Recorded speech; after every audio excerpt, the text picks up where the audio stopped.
Mais um Fale Mais Sobre Isso, mais um programa para falarmos sobre tudo que tem a ver com o ser humano. Comportamento, sentimentos, pensamentos, relacionamentos. E hoje, em especial, vamos falar sobre uma coisa que pode ajudar ou atrapalhar. Temperar ou envenenar relacionamentos. Vamos falar sobre fantasias e também fantasias sexuais. Você tem alguma fantasia? Conhece alguém, que tem um desejo muito grande e que deseja realizar esse desejo? É sobre isso que a gente vai falar. E quem está aqui conosco é o Jorge Pfeiffer, que é psicólogo clínico e vai nos dar uma aula sobre o assunto, né, Jorge? Vamos pensar. Vamos lá? Vamos. Primeiro a gente tem que saber o que é uma fantasia. Eu penso que a fantasia é uma ilusão perseverante do desejo de realizar alguma coisa que está difícil, que é quase impossível, ou que ninguém sabe que existe, mas que está dentro do sujeito. Então, na medida em que ele cria esse tipo de imagética e de conformação que é preciso ser saciado desse desejo, ele estabelece uma fantasia em torno daquilo que faz com que ele se aproxime do objeto desejado e, se não pode realmente realizar, pelo menos ele chegou perto e vê que isso é possível.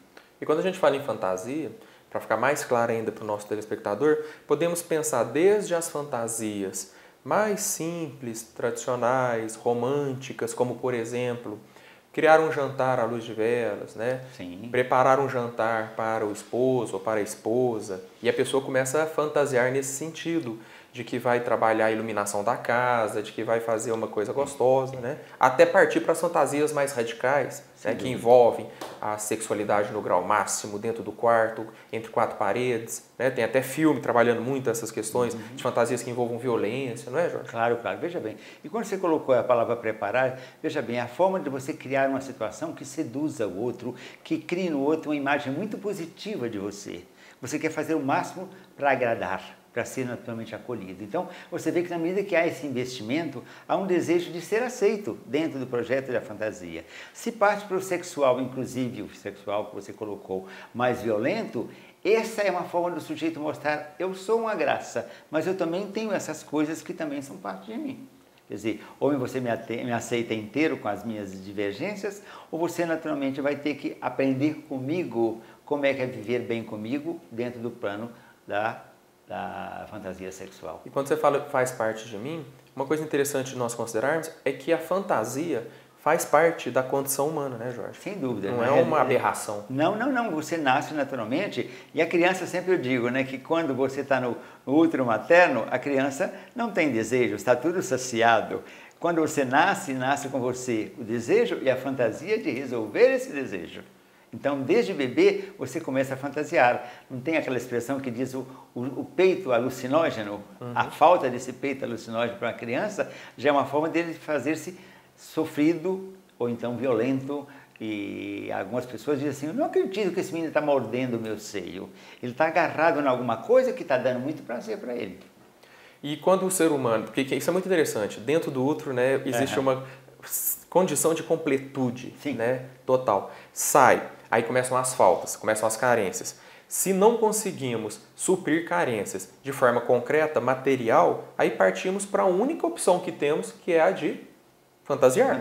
Ou então, ou seja, entrar naquilo que a gente fala como uma coisa errada, mas é um tipo de alucinação.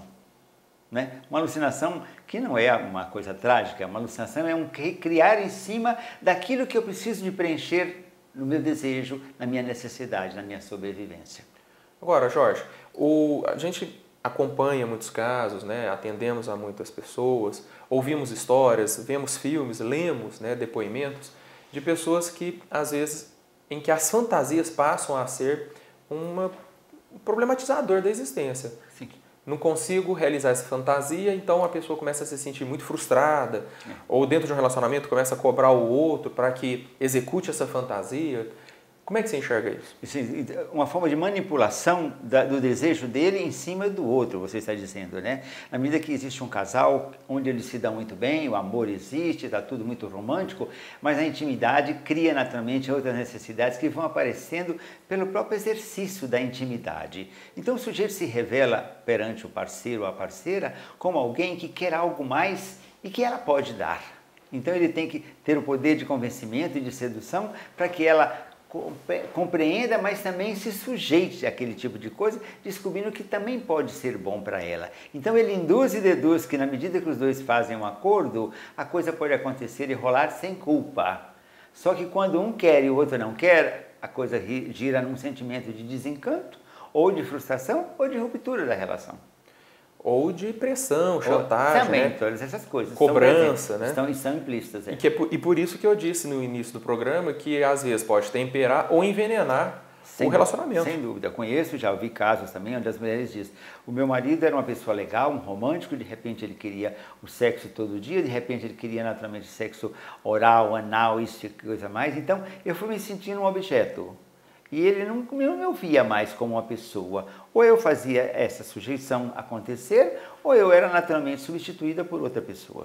E ao mesmo tempo também é possível o inverso. O meu marido é muito romântico, muito certinho, ou muito eu gostaria, tradicional. né? E eu queria que ele me tratasse como... me desse uns tapas, me chamasse de outros nomes e por aí afora. Isso existe sim, mas isso é uma revelação que acontece dentro do circuito da intimidade. Porque no cotidiano, essa violência doméstica também tem muito de coisas mal resolvidas e insatisfações na relação sexual. E é sobre isso que eu quero falar, continuando a nossa discussão, porque eu penso que nós podemos dar uma grande contribuição às pessoas, convidando-as ao diálogo dentro de um relacionamento. Sem dúvida. Porque se elas investem nessa intimidade, podem até usufruir desse potencial humano, que é a fantasia, em seu favor. Discutindo a questão das fantasias, porque dentro da condição humana, fantasiar é uma possibilidade. E o George Pfeiffer, que é psicólogo, está aqui conosco para nos ajudar a entender quando a fantasia colabora, por exemplo, para a vida de uma pessoa, ou um relacionamento de um casal, ou quando envenena, né, Jorge? Bom, então vamos pensar na seguinte coisa. Ninguém conhece, e acho que a gente conhece o outro a vida inteira. As pessoas não estão prontas, estão sempre em construção. E nas coisas que estão feitas e proibidas ou negadas durante esse circuito de desconhecimento, as coisas se manifestam através, naturalmente, da timidez, da fuga, da ausência de contatos, da incapacidade de se expressar com mais segurança, com mais afirmação, coisas da própria formação de personalidade. E depois, quando vai para a intimidade, o exercício primário que seria antes ou no passado com as prostitutas, se transforma hoje no exercício comum entre as garotas e os garotos, que a sexualidade ficou muito liberada e liberal. Não é? Então, com isso, algumas coisas são desenvolvidas na adolescência e por aí afora. Só que quando vai para a construção de uma relação estável, isso se manifesta como naturalmente uma prática natural de acordos de dois personagens que curtem aquilo, onde um tem prazer, o outro não tem muito prazer, mas também tem outras coisas e tudo mais. Existe, eu chamo de acordos perversos. Não uma perversão como uma coisa caracterizada por uma maldade, mas uma perversão no sentido de quebrar a ordem das coisas, que é o famoso papai e mamãe. Não é? Então vamos brincar, também não tem que pular de um guarda-roupa. Já tinha aquelas piadas engraçadas que dizia, né, que sofria mais do que acontecia. Mas veja bem, a coisa caminha com um acordo. Um acordo onde você passa a conhecer o outro e sabe que ele gosta de coisas, mas isso é segredo entre dois. Não se revela, não se conta para os outros, a menos que isso chegue ao nível de uma violência e de uma forma, digamos, perigosa para um ou para outro. Eu penso que nós devemos nomear algumas possibilidades para ficar bastante claro ao telespectador sobre o que nós estamos falando, inclusive porque eu acredito que o programa tem essa função pedagógica, didática, né, ao trazer esses temas. Então, por exemplo, nós demos o exemplo do jantar romântico. Sim. As pessoas podem fantasiar em servir, né, ao parceiro, né, e surpreender o parceiro, você diz. Sim. Dar ao parceiro uma imagem positiva sobre si. Né? Sim. Mas fazer uma viagem, também planejar, sonhar, fantasiar, conhecer a Torre Eiffel, né? É uma forma de você presentear o outro, dizer, olha como eu sou legal. Isso. Também é uma possibilidade de fantasia, né? Mas quando a gente fala no campo sexual, as fantasias mais comuns, né? E aí as cidades estão cheias de lojas, as famosas, né? Os famosos sex shops, em que roupa disso, roupa daquilo, um determinado instrumento, ferramentas, né, para agregar a prática sexual, e a pessoa pode fantasiar que quer usar uma corrente, uma algema, uma vela, né, um uniforme. Sem dúvida. Compartilhar o parceiro, que também é um tipo de fantasia relativamente comum. O homem que gosta de ver a mulher, a própria esposa com outro homem, ou a mulher que deseja né, dar ao seu marido a experiência de dividi-lo com uma prostituta, por exemplo, é comum também. Sim, também. Então, são possibilidades. Sim. Né? E o uso da violência em si. Né? O sentir prazer no sofrimento, né? O famoso masoquismo, né? Claro, o sadomasoquismo, melhor dizendo. Então, será que as pessoas estão discutindo e conversando entre si, no seio dessa intimidade, sobre os seus desejos, como eu imagino que deveriam discutir para darem vazão a esses anseios e produzir saúde no relacionamento? Bom, vamos pensar que hoje as relações não têm nenhuma estabilidade, nem é um casamento, nem uma união para sempre. Né? As coisas que acontecem dependem também da intimidade ou da própria vida sexual. Existem outras necessidades, outras carências e outros prejuízos, vamos pensar. Então esse diálogo vai ficando cada vez menos efetuado e o encontro acontece como se fosse naturalmente uma mera repetição. Hoje é dia de transar, hoje é dia de eu fazer isso, hoje é dia de eu dar uma, hoje é dia do meu marido me procurar, hoje é dia de eu isso e aquilo. Então com isso, essa desordem cria naturalmente dentro da relação uma força de hábito, onde tudo acontece sem muita graça. Quando se falava que o 7 years itch, que é o comichão dos 7 anos, era uma coisa que acontecia em todo casamento, vamos pensar que acontece a seguinte coisa, depois de 7 anos repetindo a mesma coisa, não é que fica sem graça, mas fica pensando que não tem mais nada na vida e há um desencanto, um desinvestimento no próprio ser amado, no próprio investimento amoroso. Então, nesse sentido, é preciso naturalmente fazer algum exercício fora disso, que seria naturalmente, não a ruptura de valores, mas uma forma de criar alegrias, diversões, brincadeiras, coisas mais lúdicas, dentro naturalmente de situações que melhorem a liberdade que o sujeito tem de falar, eu não gostei muito disso, mas eu gostaria que fosse mais isso. E cada um vai se apresentando e revelando o que gosta e o que não gosta, como um diálogo, como você colocou ainda há pouco, né? Mas também com uma curiosidade sobre aquilo que ele nunca viu nem nunca experimentou. E respeitando a condição humana de ser um ser de curiosidade. De curiosidade, né? exatamente. E de usina de desejos. Usina de desejos, exatamente. Porque, inclusive, Jorge, é muito interessante nós pensarmos que quando duas pessoas se conhecem, né, e se apaixonam uma pela outra, há algo de misterioso movendo esse processo de apaixonar-se. Né? Há algo de desejo de descobrir o que o outro faz, o que o outro pensa, como o outro se comporta, e de descobrir o cheiro do outro, o gosto do outro. A química da relação. A química, né? da relação. Essa relação. E aí, quando entra no dia a dia, e o cotidiano às vezes massacra, né? Tira, né? Tira a magia.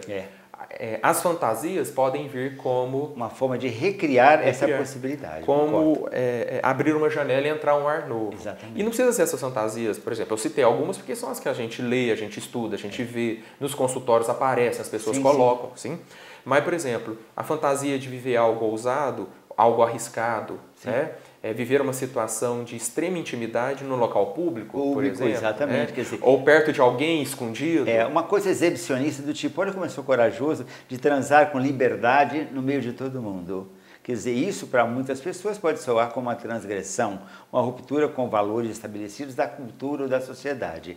Mas isso também acontece em lugares comuns, públicos, onde todo mundo está curtindo alguma coisa de intimidade. Então a pessoa avança o sinal para se libertar dizendo, pelo menos aqui todo mundo está fazendo e eu fiz um pouco mais, por quê? Porque é isso que eu quero, essa é a minha fantasia. E quando isso acontece, o que acaba possibilitando ao casal? A redescoberta.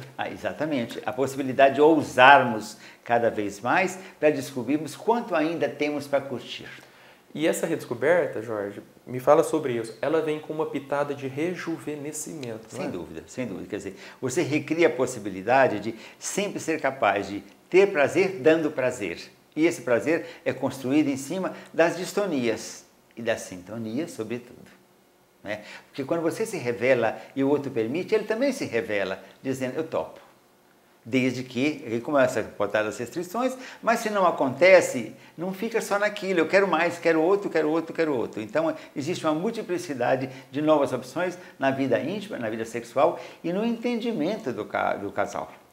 E na descoberta e redescoberta de si e do outro, né? Exatamente. Porque existe até um ditado que fala que a gente só conhece uma pessoa quando lambemos 1 quilo de sal com Sim. ela, né? Quando passamos todas as dificuldades e chegamos ao fundo do poço de uma situação complicada. Mas também, se nós nos permitirmos a experiência do prazer ou dos prazeres, talvez a gente descubra um outro que nós não conhecíamos. Exatamente. Né? Este que está comigo como marido há décadas, ou há anos, ou até mesmo meses, ou esta que está comigo, será que eu o conheço mesmo? Exatamente. Profundamente e verdadeiramente? Quais fantasias ele tem guardado dentro do corpo, dentro da mente, dentro do coração? E que estão ali esperando alguém abrir o alçapão para ela sair como uma forma de vida, uma força de vida, uma forma de vida e de vitalidade. Exatamente. Mais do que vida, vitalidade. Concordo, eu acho que realmente esse julgamento existe sim. E quando isso acontece, ou naturalmente foi muito agradável e vai se discutir, ou não vai se discutir, mas vai deixar acontecer, para que isso se mantenha como mais uma possibilidade da relação caminhar legal. Agora, qual é a rede de segurança? Eu acho que nós já falamos sobre isso. Qual é a rede de segurança? Qual é o limite? O limite é dado pela intimidade e cumplicidade do diálogo. Sem dúvida. Né? Porque quem nunca dialogou, de repente surgiu com uma fantasia também. Fica difícil. E outra coisa também, né? Tentar perceber que as coisas só realmente tornam muito complicadas quando passa para uma violência física, onde naturalmente um ou outro está sujeito a isso sem direito a dizer não.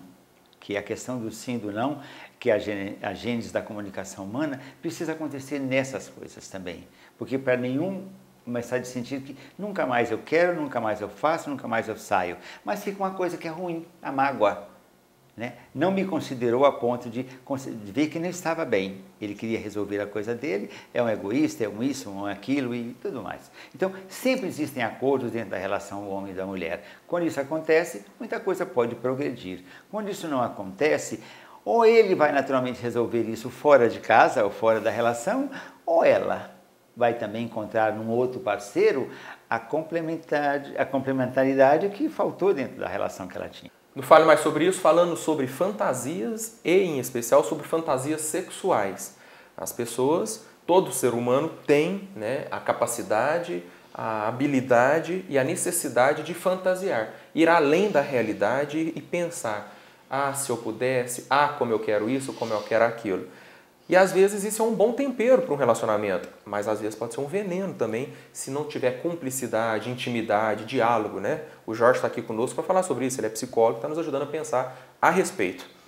Falamos do diálogo, né? A importância da construção íntima entre o casal. Intimidade não é só poder tocar, intimidade é se abrir ao diálogo, à conversa. Exatamente, a liberdade no casamento, né? está em se revelar que não é simplesmente aquela pessoa sonhada princesinha de um castelo proibido, que é uma pessoa que experimenta as divergências da vida e teve fantasias e teve isso e teve aquilo, e que não foi capaz de desfrutar disso pela repressão, pela criação, pela educação, mas de repente ela tem nesse parceiro que também tem essas coisas, uma liberdade para esse exercício de recuperar o desejo que não se perdeu, ficou reprimido. Ficou reprimido ou ficou mecanizado. Mecanizado, né? Em cima daquela história, o homem manda, a mulher obedece, que era muito comum antigamente, né? A mulher nem sequer questionava por que sim ou por que não. Ela obedecia, silenciava e sofria. Ou se não presa à jaula do cotidiano. Do cotidiano, né? também. Porque o cotidiano ele pode realmente desbotar, sim, né? Muito da vitalidade do ser humano. E aí vem o tempero da fantasia, da capacidade de sonhar, de imaginar, né? E de desejar e de falar um com o outro. E é importante falar. Agora, estávamos falando, Jorge, sobre a possibilidade do não. Da pessoa, às vezes, fala para o cônjuge ou para parceiro que tem um desejo, cria coragem, né? Exatamente. Para falar sobre isso, investe, mas aí houve um não. Como lidar com isso, na sua opinião? Bom, na medida que existe o não radical, se isso houver como insistência de um dos parceiros, isso vai acabar em conflito ou em separação. Não é? Agora, se houver naturalmente uma forma de lidar com isso, no sentido de que eu não preciso de comer de tudo que eu gosto aqui, se não existe essa pessoa que me prepara essa ceia, eu tenho que perceber que talvez eu não precise tanto disso. Eu acho que a minha cabeça está pedindo mais do que naturalmente eu preciso para me satisfazer. Então, não é renunciar, é se aquietar percebendo que isso pode ser bom e quando foi bom era bom. Hoje já não faz tanta falta. Eu não preciso me manter naturalmente sempre perseguindo as coisas do passado para me sentir forte, poderoso e o tesão da vida de alguém. Eu posso ser naturalmente uma pessoa legal, um grande amante, sem que isso se torne naturalmente uma coisa obsessiva e compulsiva a ponto de transformar a relação numa relação patológica. Ou de inviabilizar a relação. De inviabilizar, né? A própria relação. Só que aí nós, como psicólogos, eu acho que vale a pena deixarmos bastante claro que tudo isso, o fantasiar, não é necessariamente uma produção do consciente, que a pessoa conscientemente inventa do nada algo.